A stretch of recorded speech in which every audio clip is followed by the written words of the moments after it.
Minister Joko. And this is the agreement, Memorandum of Understanding in the field of sports and recreation. Ministers.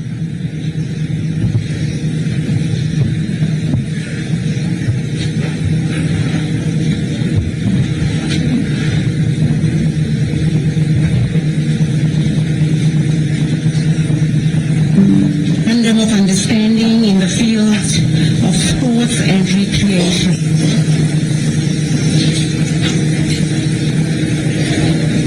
Thank you and congratulations. Ministers, you may exchange and the handshake.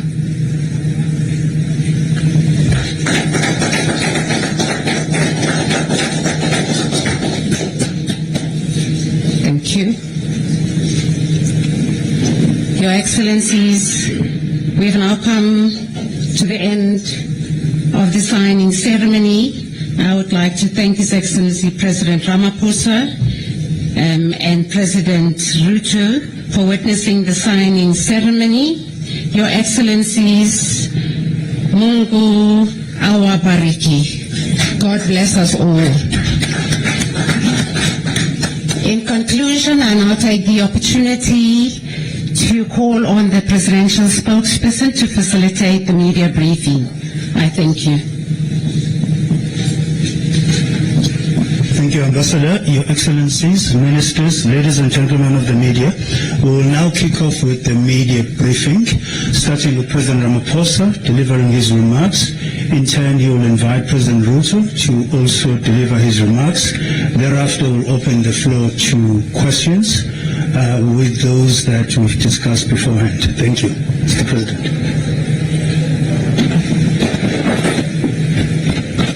Thank you. Is it on? I don't have to switch it on, right? Yes, sir. Okay. Thank you, Mr. Magwenya. Your Excellency President William RUTO, President of the Republic of Kenya, and ministers from Kenya and South Africa, ambassadors and high commissioners who are here present, and members of the media, and senior officials in both our two governments. This morning we were privileged to warmly welcome His Excellency President RUTO and Mrs. Rachel RUTO, together with my wife, who have accompanied or who are accompanied by the delegation from Kenya. Our countries enjoy long-standing ties of friendship, solidarity, and cooperation over many years. These ties are rooted in our shared history, our common aspirations for African development, and our mutual commitment to peace, democracy, regional integration, and multilateralism. Kenya remains one of South Africa's most important strategic partners in East Africa and on the continent more broadly. We've just concluded our official engagements, which included a one-on-one meeting and our official talks, whilst the two First Ladies have also had an opportunity to engage with a number of key role players in early childhood development. They visited a center like that in Mamelodi and will be reporting back to us on their experience this morning. Later today, we will address the Kenya-South Africa Business Forum. The Memorandum of Understanding that have just been signed, as we all witnessed, provide a legal framework to further expand our cooperation, a cooperation that continues to deepen each time our officials and our ministers engage with each other. During our negotiations and exchanges, we extensively reflected on our bilateral relations. We have expressed satisfaction at the current state of our relations, which is coordinated through the Joint Commission for Cooperation at the level of our two foreign ministers. Our economic partnership is one of the most strategic pillars of our bilateral cooperation. Kenya remains South Africa's largest trading partner in East Africa, and it is also an important destination for South African investment on the continent. Leading South African companies have made significant investments in Kenya in sectors such as pharmaceutical services, retail and financial services, information and telecommunications, manufacturing, business services, and infrastructure development. South Africa's development finance institutions, such as the Development Bank of Southern Africa, alongside private financial institutions, are increasingly expanding their footprint in Kenya, particularly in renewable energy, infrastructure, and private sector development. We equally welcome the growing participation of Kenyan businesses in the South African market and the strengthening of commercial linkages between East and Southern Africa. But as South Africa, we want to see more Kenyan businesses investing in our market, and we want to see more Kenyan goods being on the shelves of our country, our shops in South Africa. The African Continental Free Trade Area Agreement provides a very unique opportunity for our two countries to further increase trade relations. In January 2024, I was pleased to witness the first shipment of exports from South Africa to Kenya under the African Continental Free Trade Area Preferential Agreement. President RUTO and I agreed that the Africa Continental Free Trade Area must serve as a catalyst for inclusive growth, industrialization, and job creation for our peoples. It should facilitate development of regional value chains and support African manufacturing and create greater opportunities, particularly for young people, for women, and for entrepreneurs across our continent. Our economic relations are coordinated through the South Africa-Kenya Joint Trade Committee, which met last month. The Joint Trade Committee reaffirmed the importance of promoting a more balanced and a mutually beneficial economic partnership through increased investment, industrial cooperation, skills transfer, technology exchange, and support the value addition and manufacturing in both economies.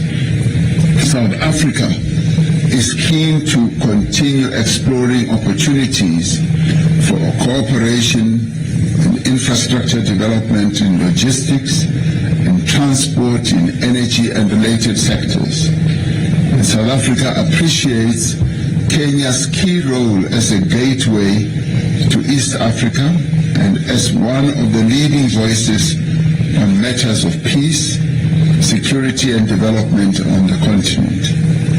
We reaffirmed our shared commitment to strengthening the African Union and its institutions and ensuring that Africa speaks with one voice in addressing continental and global challenges.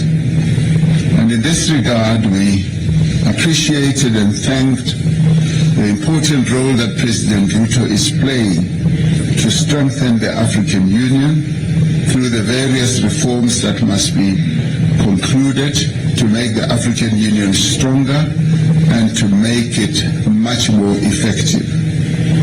As vibrant democracy with deep constitutional traditions, South Africa and Kenya remain committed to the principles of good governance, of accountability, inclusive development, and respect of the rule of law. In this regard, I conveyed my best wishes to President RUTO and the people of Kenya as they continue to for the country's preparations towards the 2027 elections. I also wish to extend my heartfelt congratulations to you, Your Excellency, and the Republic of Kenya for being among the 3 nations chosen to host the Africa Cup of Nations next year, alongside Uganda and Tanzania. This is truly a proud and historic moment for East Africa. This state visit has further strengthened the bonds of friendship and cooperation between our 2 countries. It has, in my view, laid a much firmer foundation for deeper collaboration in trade, in investment, in industrialization, in infrastructure development, skills development, and the regional integration that we so yearn to see. Together, South Africa and Kenya will continue to work to advance the prosperity of our peoples and contribute to the realization of the African Union's Agenda 2063 vision and an integrated, peaceful, and prosperous continent. So we thank you once again, President Ruto, for having taken time out of your busy schedule to come to South Africa for a state visit, which we hope you are enjoying immensely, particularly our hospitality. Our hospitality is second to none, as you well know, as yours is also second to none. So thank you for coming to the most beautiful country on the African continent. Together with Kenya, there are no other 2 countries that are as beautiful as our 2 countries. So thank you for being here. Thank you.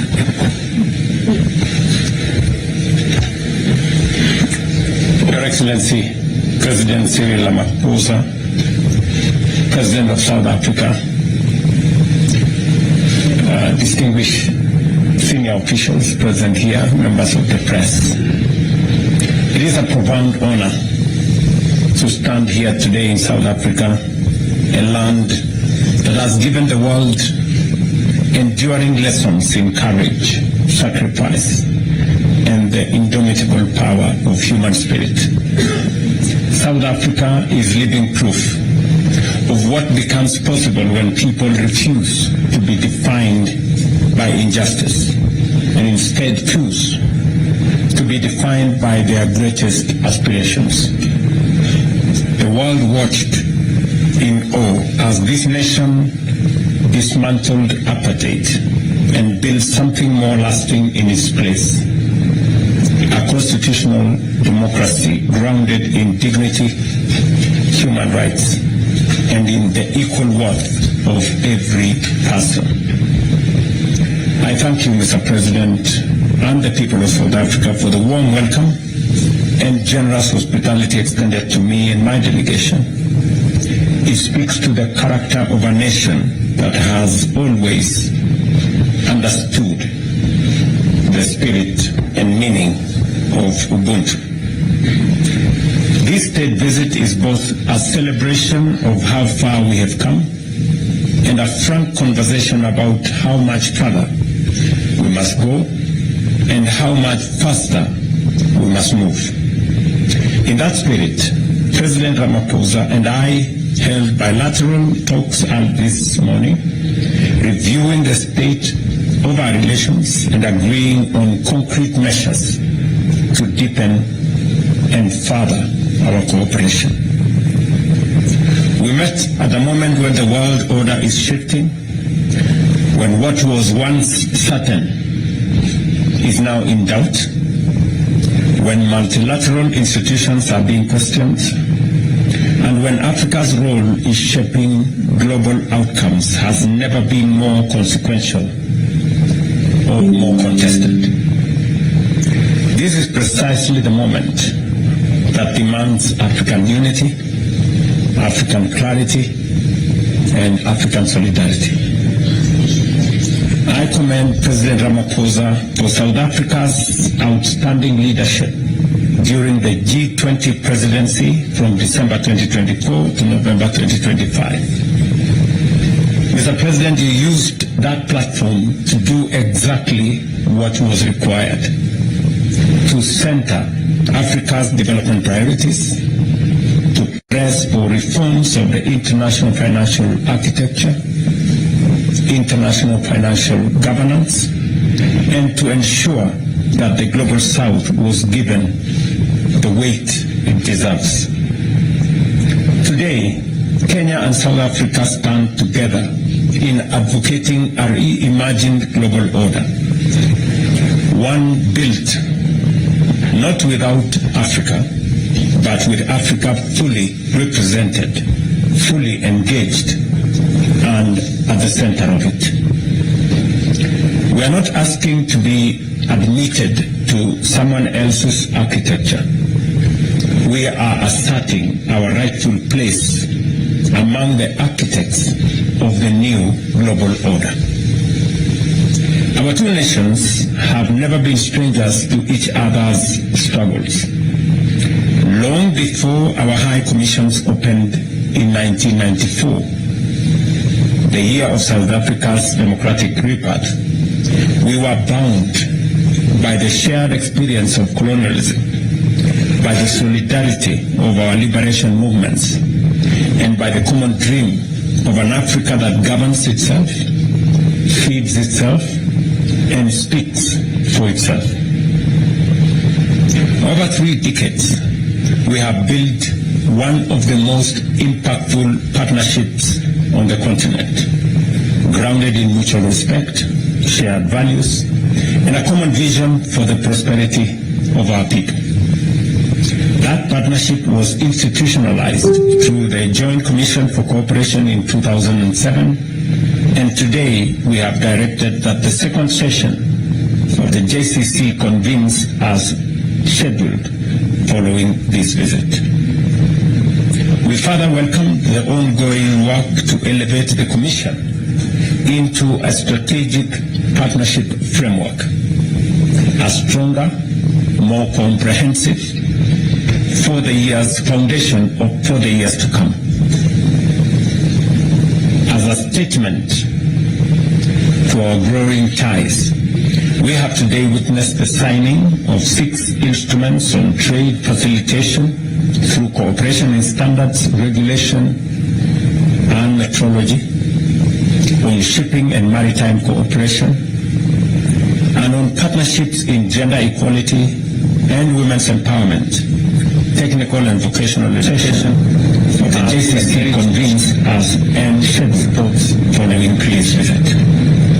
On trade, further welcomes the ongoing work to elevate the Commission trajectory into a strategic trade partnership framework from $590 million for the years foundation for the years to come. Following ongoing work to elevate the Commission trajectory into a strategic trade partnership framework from $590 million for the years foundation for the years to come.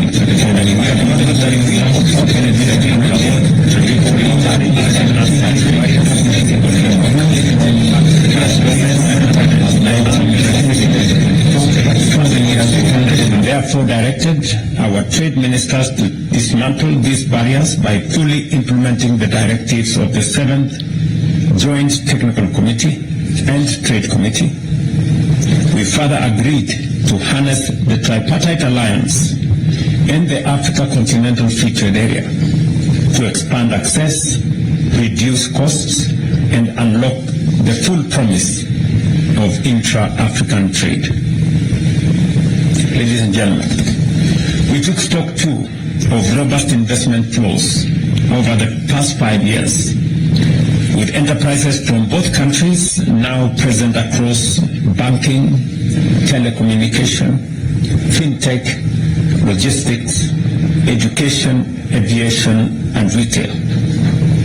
This reflects the natural complementarity of our economies and the confidence of our private sectors. We welcome the proposed Kenya-South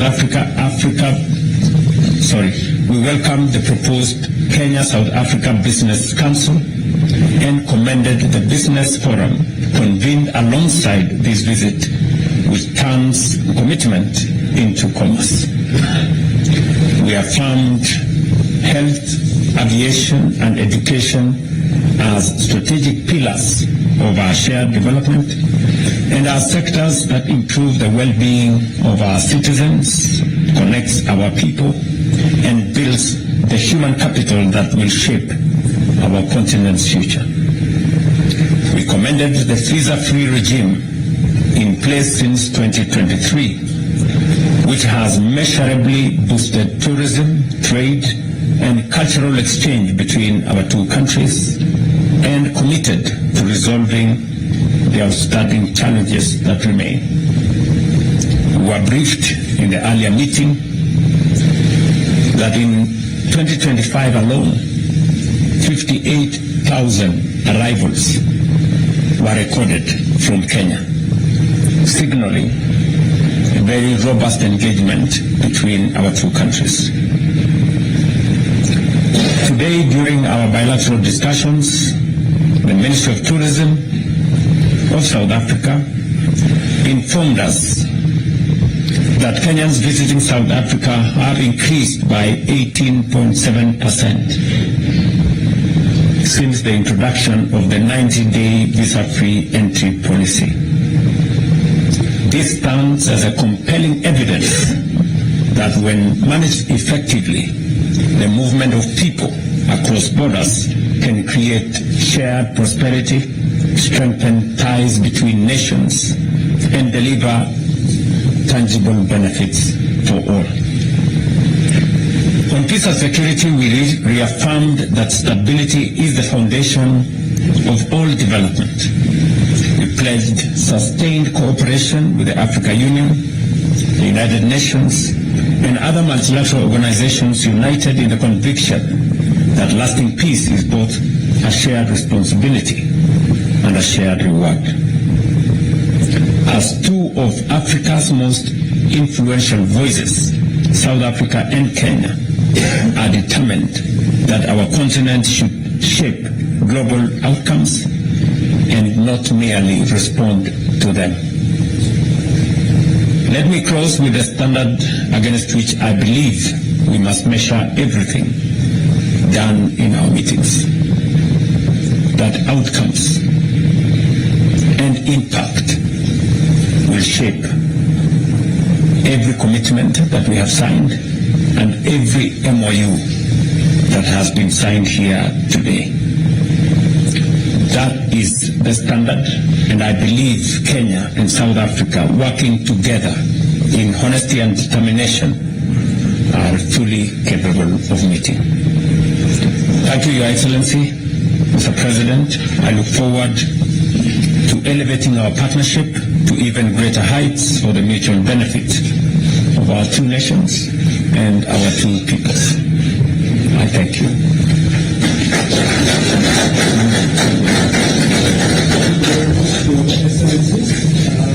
We will now open the floor to questions. I'm going to take first few questions, Tando, and take Zereki from Newsroom. Please introduce yourself and the news outlet you represent. Thank you. Good afternoon. My name is Tando Mayago and I'm from the Business Day here in South Africa. To both presidents, my question to both of you is, at a time of growing geopolitical fragmentation and competition between major powers, how can South Africa and Kenya position themselves as influential African middle powers rather than simply arenas for global rivalry? And my question to President Cyril Ramaphosa is that there has been discussions around sending diplomatic envoys to neighboring countries on migration and regional stability. Is South Africa considering a more formal diplomatic initiative with states in the region to manage migration flows and ease the current tensions? Thank you very much. Zaniba, please pass the mic to Zaniba.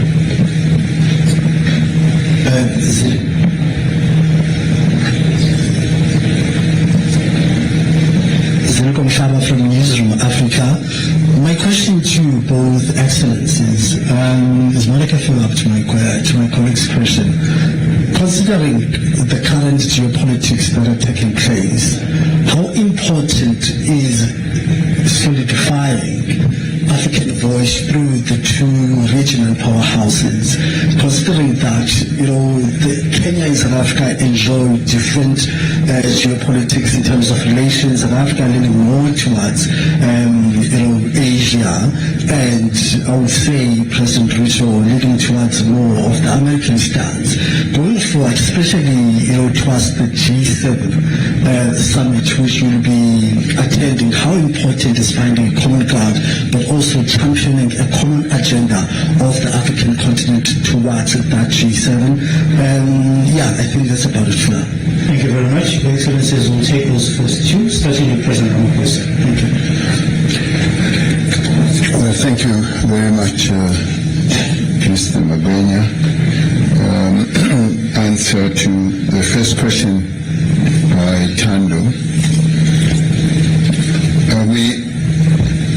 As President RUTO said, the two countries, Kenya and South Africa, obviously do not want to overplay our status and importance vis-a-vis the African continent.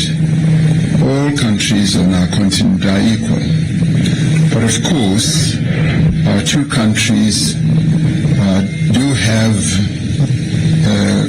elevated voice and are able to bring about influence that is quite often able to shape things and to move things not only on our continent but also at a global level. We are not rivals. South Africa and Kenya never see ourselves as rivals. We are complementary, and we have our own special strategic relationship that speaks to friendship, that speaks to respect, and that speaks to equality between our two nations. And we always find that we are so well aligned on many issues, both in dealing with national issues as well as in dealing with continental matters and global matters as well.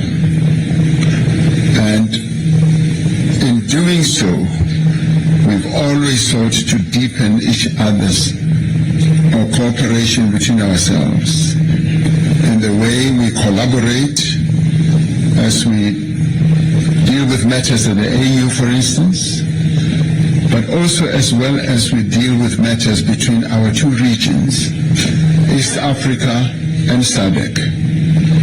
And when there were problems, for instance, in the DRC, it was the two regions, the two countries that fostered the whole quest for peace and the resolution of the conflict in the DRC.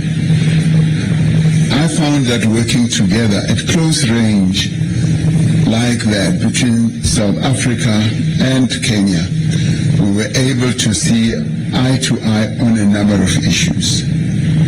Kenya is playing a very important role in seeking to resolve the challenges that the Sudan is facing. South Africa plays an important role in seeking to resolve the challenges in South Sudan. So our work is based on cooperation. We cooperate well together, and we are able to come up with initiatives that are aligned, that are aimed at resolving problems on a peaceful basis, and that are aimed at advancing the interests not only of our two countries, but also of other countries, sister countries on our continent. In relation to the migration issue that South Africa is having to address at the moment, yes, we are considering a number of initiatives, and at the diplomatic level, we are talking to a number of sister countries on our continent with a view of getting more understanding, but beyond understanding the challenges that we face of getting various countries to work with us. Africa should develop a much stronger method of helping each other to resolve problems, continental problems and national problems. And we have found joy in being able to talk at a deep level with various leaders, including this morning with President RUTO, when we shared some thoughts and ideas on how best this challenge can be resolved. Yes, there will be envoys. Yes, there will be people that we will send around, not only on the continent, but also around the world. What we seek to do is to get the issue of migration so broadly and properly addressed, and where we should get as many key role players, countries, leaders in countries to work together to address the challenge of migration. South Africa is not the only country that is facing the challenge of migration, and we want to learn from how others have dealt with it and how they've dealt with the intricate problems that we are dealing with. South Africa has become an oasis of people who want to come here for a whole number of reasons. We need to be working with all other sister countries to see how best this challenge is resolved in the interests not only of South Africans, but in the interests of various other countries too, as well on our continent. Was that only for the first question? Yes, sir. So I should leave the second question for later. That's also okay. Okay. Okay. Thank you very much. I think I will take both questions because they somehow are related. I will do the same. And the point that is being made is, are we spectators in this whole unfolding scenario, the geopolitical space? Is Africa, is Kenya, is South Africa, are we just spectators, or are we making a contribution, or is our voice and our actions part of this whole equation? And let me say this maybe in two parts. Number one, it is our very considered view, working as people from the African continent, that for a very long time, our voice, our ideas, our proposals did not find its way to the forum or fora that then would influence global discourse. That has changed. I think we have taken very firm positions. We have put forward very clear proposals on what we think, not just as Kenya and South Africa, but also as a continent. And by so doing, we are slowly beginning to influence the global discourse. I say this, and I will give you 2 or 3 examples. The matter of the reform of the international financial architecture was very remote. Many people did not believe that there was a problem on how the Bretton Woods institutions, how access to affordable financing, how countries were treated in terms of credit rating, and how that significantly undermined Africa's development. As a result of what we have done as leaders in this continent, today there is greater appreciation that there is something fundamentally wrong with the global architecture as it stands. in every forum, there is an admission that there is need for reform of both global governance and the global financial architecture. To the extent that now we have an African credit rating agency to bring into the equation an African perspective on what is the real position, what is the real risk assessment of African economies. Is there real risk, or is it perceived risk that is exaggerated and used to undermine the position of African emerging economies to access affordable credit? There is a realization by the global financial architecture that they need to redesign their engagement with the African continent. And we are seeing changes in how the World Bank operates, how IMF operates, how other DFIs are operating, and there is greater appreciation. So we are not just bystanders. We're not just spectators. We are influencing what is happening globally. Let me take it a little bit further. Today, Africa is represented at the G20. It is a reform that has been undertaken because of the push from those of us from this side of the world. And South Africa became the first African country to host the G20.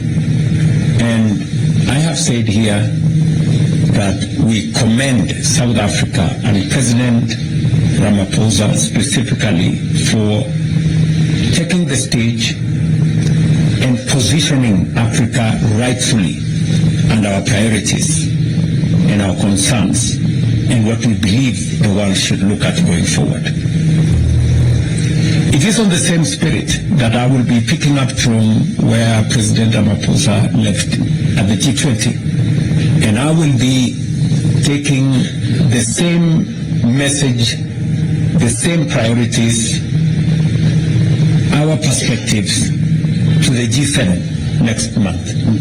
This month, actually. This month. And it is because it is no longer possible to ignore a continent as big as ours, with 1.5 billion people, with the largest reserves of resources, whether energy resources, natural resources, human capital.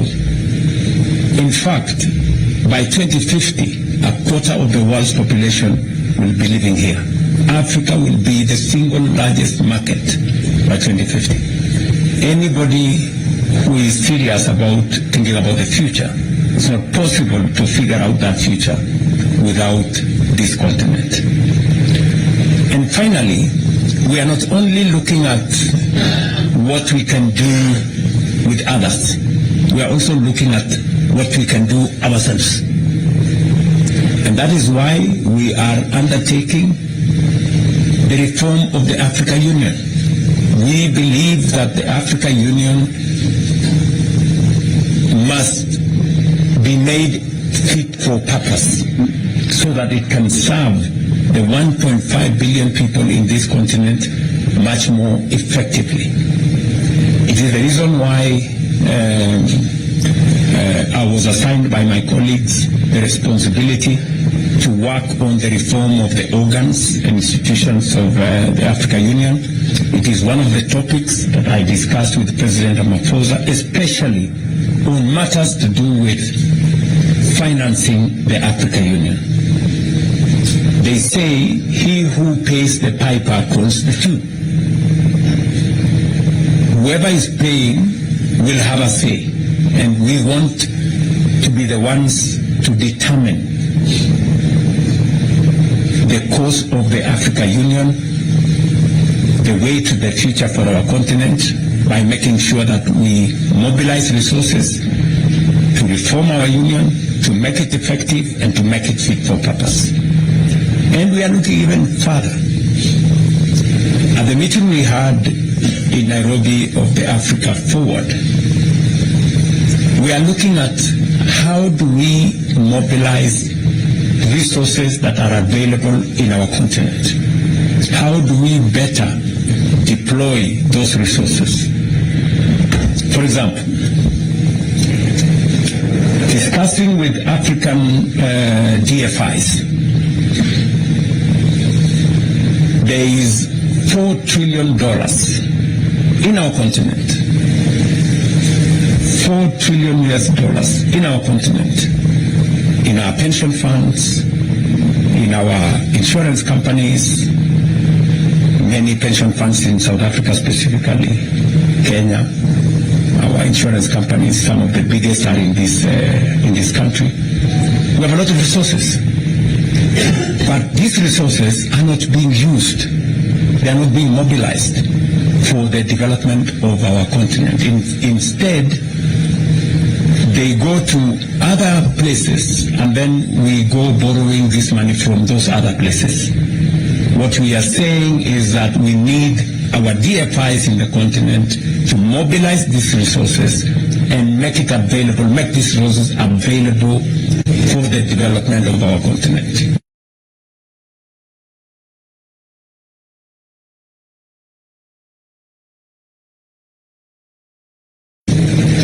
So that we build structures. And so we are not only looking at what we can do with others and how we cannot be, bystanders or spectators in the global stage, but we are also looking at what we can do as a continent, and it goes down to what we can do as South Africa and as Kenya. Part of the conversation we will be having with the private sector, for example, later today, is how the private sector in South Africa can look at opportunities for investment in Kenya. We want to generate 10,000 megawatts of energy.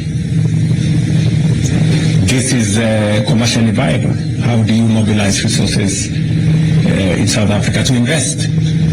We are working on 28,000 kilometers of road, extending the standard gauge railway, building a new airport.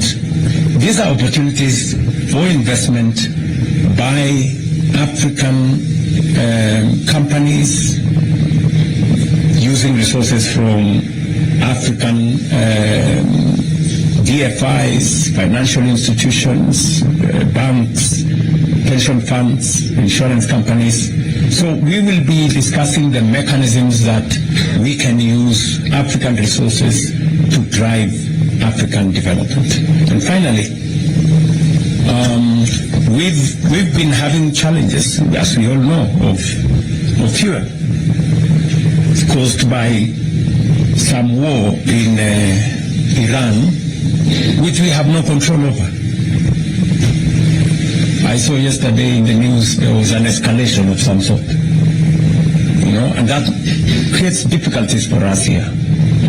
And that's why we discussed last year with President Museveni and colleagues in the East African community. And we have decided that we're going to invest in an East African refinery so that we can guarantee our own fuel requirements. And we will continue to look at how do we create more resilience within, even as we build partnerships with others. And this is how we are re-engineering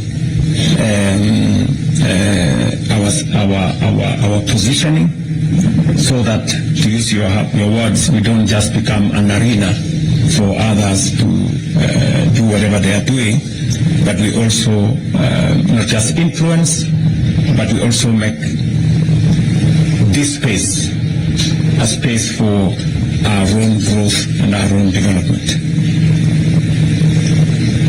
I don't know whether, it's long since I was in school, so I don't know whether I answered the question well. Thank you very much, Your Excellency. With those comprehensive responses, and in the interest of time, I'm going to take one last question from Kaya. Please keep it brief, Kaya. Elisha Kumalo here from SABC News. President Ruto, this is just directed to you. A very turbulent time in East Africa in light of the outbreak of Ebola. And obviously we've seen quite a number of reports coming out from Kenya with this establishment of the quarantine facility for the U.S. citizens. I mean, obviously the backlash that we've seen from Kenya. What's your immediate reaction in light of that? Thank you. Thank you, Kaya. President Ruto will take that question, and President Ramaphosa will close off with the second question from earlier on. Thank you, Your Excellency. Ebola is a pandemic that is not confined to one place. And just for context, there has not been a single reported incident of Ebola in Kenya.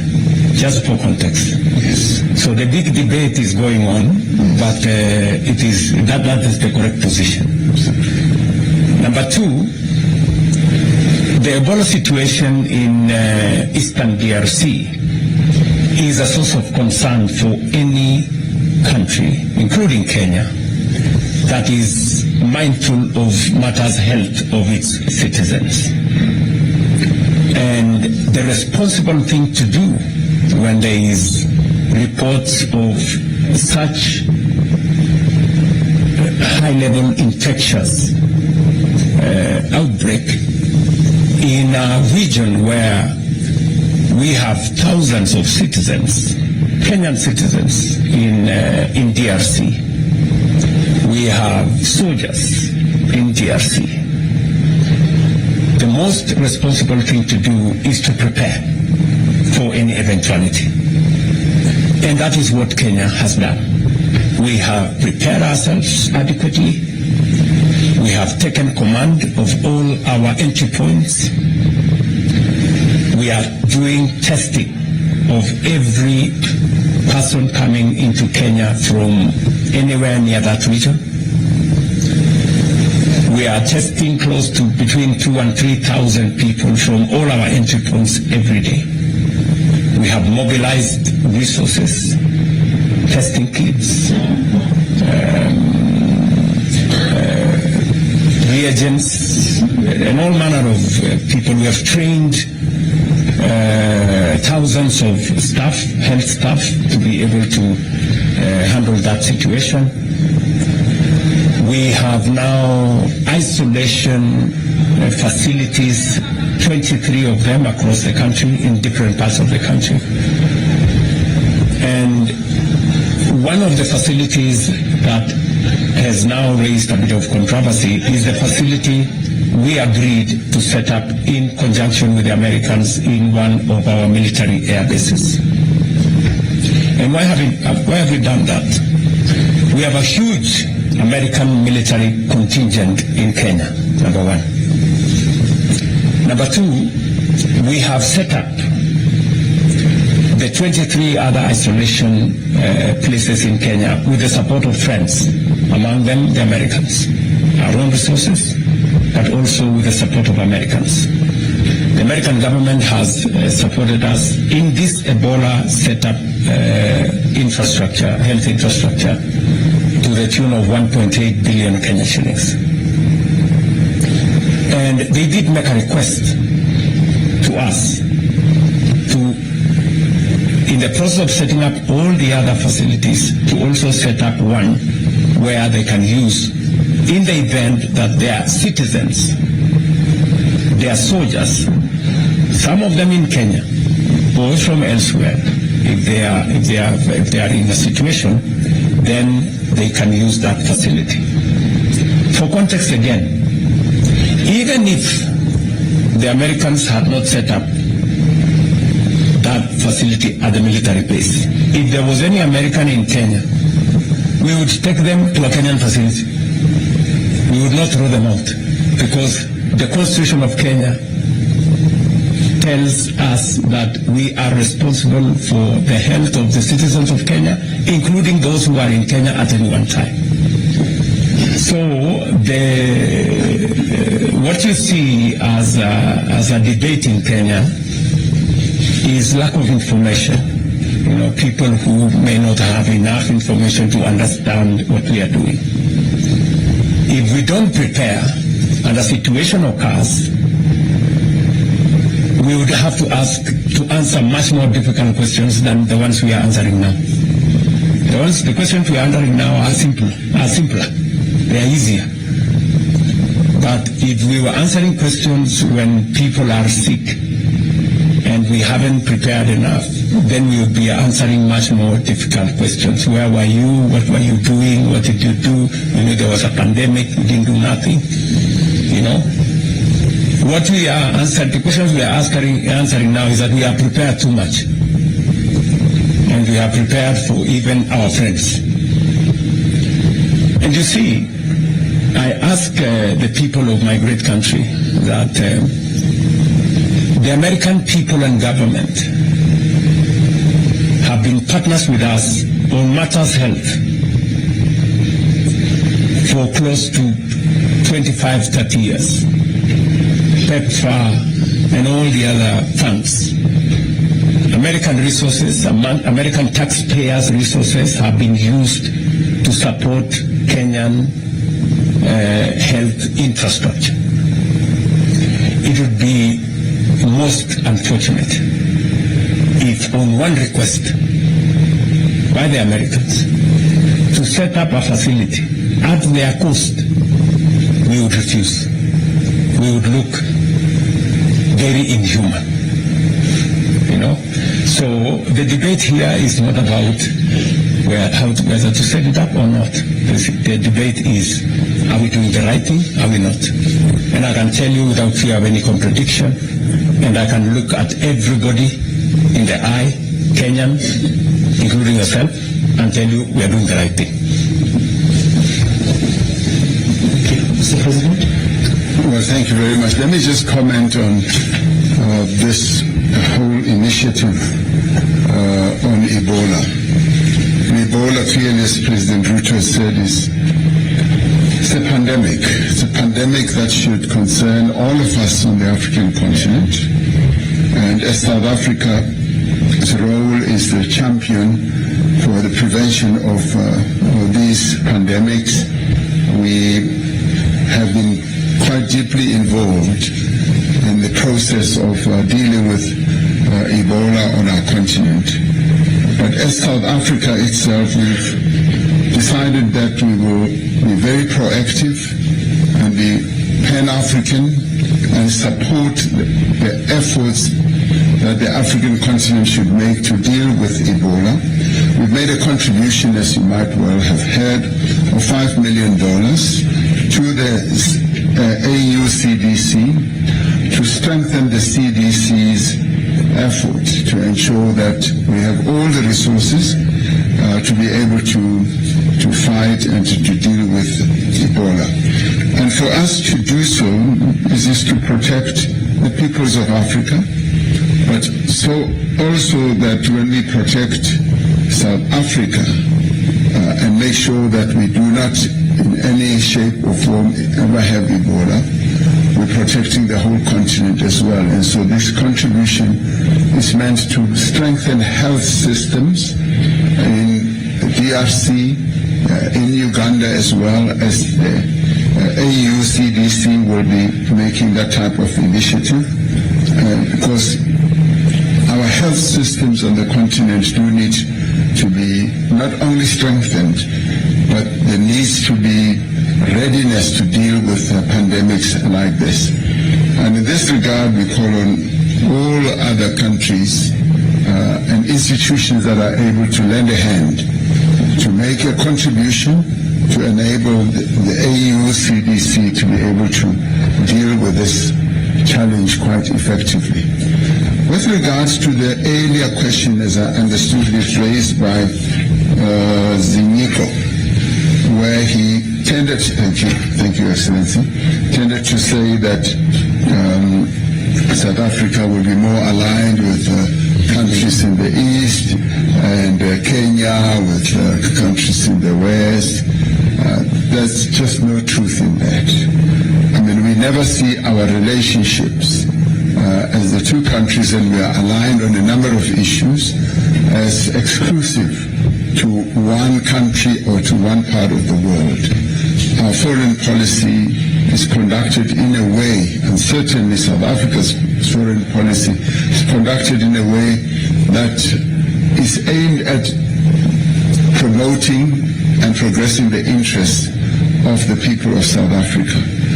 But we are very strong also on saying it should promote the interests of the people on our continent. South Africa, as Kenya does, always make it a point that where we represent either South Africa, anywhere in the world, at a forum or otherwise, we always speak about Africa first and possibly last about South Africa.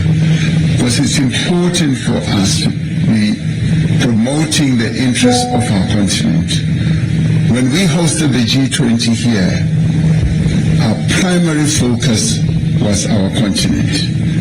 We focused on what needs to be done for our continent and less so about ourselves as South Africa. When President RUTO goes to the G7 in France, he will be articulating the interest of Africa. He will be articulating what Africa needs and where Africa wants to go. He'll be speaking to the vision that is set out in Agenda 2063 for the whole continent. And of course, there are moments when bilateral meetings will be held when he'll speak about Kenya. But our primary focus as leaders, and certainly in my case and President RUTO's case, is to uphold and promote the interests of our continent. So, and we never see a contradiction in who is given the space, the platform, and the opportunity to attend whatever forum. It was South Africa that, as this only African member of the G20, that advocated very, very strongly, aided and abetted by our continent, of course, that the AU should be represented in the G20. We've achieved that. We will seek to achieve much more as we go on. We want our continent to be represented in the UN security structure.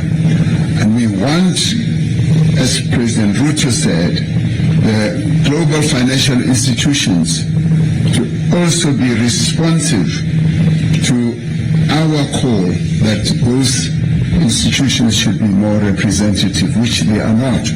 And that message is sinking in, and it is sinking in through the influence that countries such as Kenya, South Africa, and many others on our continent are bringing to bear to these global arguments.